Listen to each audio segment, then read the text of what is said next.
നമസ്കാരം. സംസ്ഥാനത്ത് മഴക്കെടുതി രൂക്ഷമായി തുടരുമെന്ന മുന്നറിയിപ്പുമായി കാലാവസ്ഥാ നിരീക്ഷണ കേന്ദ്രം. വരും ദിവസങ്ങളിലും കനത്ത മഴ തുടരുമെന്നും ഓഗസ്റ്റ് 8-ാം തീയതി വരെ സംസ്ഥാനത്ത് മഴ മുന്നറിയിപ്പ് നിലനിൽക്കുമെന്നും അധികൃതർ വ്യക്തമാക്കി.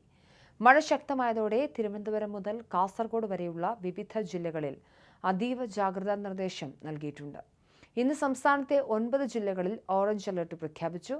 പത്തനംതിട്ട, കോട്ടയം, ആലപ്പുഴ, ഇടുക്കി, എറണാകുളം, കോഴിക്കോട്, വയനാട്, കണ്ണൂർ, കാസർഗോഡ് എന്നീ ജില്ലകളിലാണ് കനത്ത ജാഗ്രത നിർദ്ദേശിക്കുന്ന ഓറഞ്ച് അലർട്ട് നിലവിലുള്ളത്.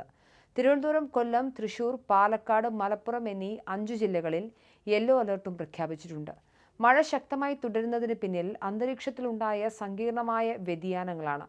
തെക്കൻ കർണാടകത്തിന് മുകളിലും ആന്ധ്ര തീരത്തുമായി 2 ചക്രവാത ചുഴികൾ നിലനിൽക്കുന്നതാണ് സംസ്ഥാനത്ത് മഴ കനക്കാൻ പ്രധാന കാരണമായത്. ഇതിന്റെ സ്വാധീനത്തിൽ മണിക്കൂറിൽ 50 കിലോമീറ്റർ വരെ വേഗതയിലും ശക്തമായ കാറ്റിനും സാധ്യതയുണ്ടെന്ന് മുന്നറിയിപ്പിൽ പറയുന്നു. തീരം പ്രക്ഷുബ്ധമായതിനെ തുടർന്ന് കേരള തീരത്തുനിന്നും മത്സ്യബന്ധനത്തിന് പോകുന്നതിന് പൂർണ്ണ വിലക്ക് ഏർപ്പെടുത്തിയിട്ടുണ്ട്. ഉയർന്ന തിരമാലകൾക്കും കടലാക്രമണത്തിനും സാധ്യതയുള്ളതിനാൽ തീരദേശവാസികളും ജാഗ്രത പാലിക്കണമെന്ന് ദുരന്ത നിവാരണ അതോറിറ്റി നിർദ്ദേശിച്ചു. അതിനിടെ സംസ്ഥാനത്ത് മഴക്കെടുതിയിൽ ഇതുവരെ 25 പേർക്ക് ജീവൻ നഷ്ടപ്പെടുകയും 4 പേരെ കാണാതാവുകയും ചെയ്തിട്ടുണ്ട്. ദുരന്തബാധിത പ്രദേശങ്ങളിൽ നിന്നും ആയിരക്കണക്കിന് ആളുകളെയാണ് സുരക്ഷിത കേന്ദ്രങ്ങളിലേക്ക് മാറ്റിപ്പാർപ്പിച്ചിരിക്കുന്നത്. നിലവിൽ സംസ്ഥാനത്തൊട്ടാകെ പ്രവർത്തിക്കുന്ന 418 ദുരിതാശ്വാസ ക്യാമ്പുകളിലായി 18,434 പേരാണ് കഴിയുന്നത്. ക്യാമ്പുകളിൽ അവശ്യ സാധനങ്ങളും വൈദ്യസഹായവും ലഭ്യമാക്കാൻ സർക്കാർ കർശന നിർദ്ദേശം നൽകിയിട്ടുണ്ട്. മഴയും വെള്ളക്കെട്ടും രൂക്ഷമായ സാഹചര്യത്തിൽ സംസ്ഥാനത്തെ 10 ജില്ലകളിലെ വിദ്യാഭ്യാസ സ്ഥാപനങ്ങൾക്ക് ഇന്ന് അവധിയും പ്രഖ്യാപിച്ചിട്ടുണ്ട്. പത്തനംതിട്ട, ഇടുക്കി, കോട്ടയം, ആലപ്പുഴ, എറണാകുളം, തൃശൂർ, കോഴിക്കോട്, വയനാട്, കണ്ണൂർ, കാസർഗോഡ് ജില്ലകളിലാണ് വിദ്യാഭ്യാസ സ്ഥാപനങ്ങൾക്ക് അവധി നൽകിയിട്ടുള്ളത്.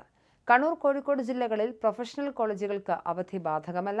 പൊതുപരീക്ഷകൾക്കും സർവകലാശാല പരീക്ഷകൾക്കും തടസ്സമുണ്ടാകില്ലെന്ന് അധികൃതർ വ്യക്തമാക്കിയിട്ടുണ്ട്. അതേസമയം കേരള സർവകലാശാല ഇന്ന് നടത്താനിരുന്ന വൈവ, പ്രാക്ടിക്കൽ പരീക്ഷകൾ മാറ്റിവെച്ചെങ്കിലും മറ്റ് പഠന വകുപ്പുകളിലെ പരീക്ഷകൾക്ക് മാറ്റമില്ല. പ്രളയക്കെടുതി രൂക്ഷമായ പത്തനംതിട്ട ജില്ലയിലെ പ്രളയബാധിത മേഖലകൾ മുഖ്യമന്ത്രി വി ഡി സതീശൻ ഇന്നലെ നേരിട്ടെത്തി സന്ദർശിച്ചിരുന്നു. വിവിധ ദുരിതാശ്വാസ ക്യാമ്പുകളിലെത്തിയ മുഖ്യമന്ത്രി സർക്കാർ പൂർണ്ണമായും ഒപ്പമുണ്ടാകുമെന്നും ദുരിതബാധിതർക്കായി സാധ്യമായതെല്ലാം ചെയ്യുമെന്നും ഉറപ്പു നൽകി. ക്യാമ്പുകളിൽ ഒരു കുറവുണ്ടാകില്ലെന്നും അദ്ദേഹം വ്യക്തമാക്കി. ചൊവ്വാഴ്ച ഉച്ചയ്ക്ക് 12 മണിയോടെ ജില്ലയിലെത്തിയ മുഖ്യമന്ത്രി കോഴഞ്ചേരിയിലെ PWD റെസ്റ്റ് ഹൌസിൽ അടിയന്തര യോഗം വിളിച്ചു ചേർത്തു. ദുരിതാശ്വാസ പ്രവർത്തനങ്ങൾക്ക് നേതൃത്വം നൽകുന്ന മന്ത്രി PC വിഷ്ണുനാഥ്, MLA-മാരായ അബിൻ വർക്കി, CV ശാന്തകുമാർ എന്നിവരും ഉന്നത ഉദ്യോഗസ്ഥരും പങ്കെടുത്ത് സാഹചര്യങ്ങൾ വിലയിരുത്തി. തുടർന്ന് ആറന്മുള പരമുട്ടിൽപ്പടിയിൽ വെള്ളത്തിൽ മുങ്ങിയ പ്രദേശങ്ങളും മുഖ്യമന്ത്രി സന്ദർശിച്ചിരുന്നു.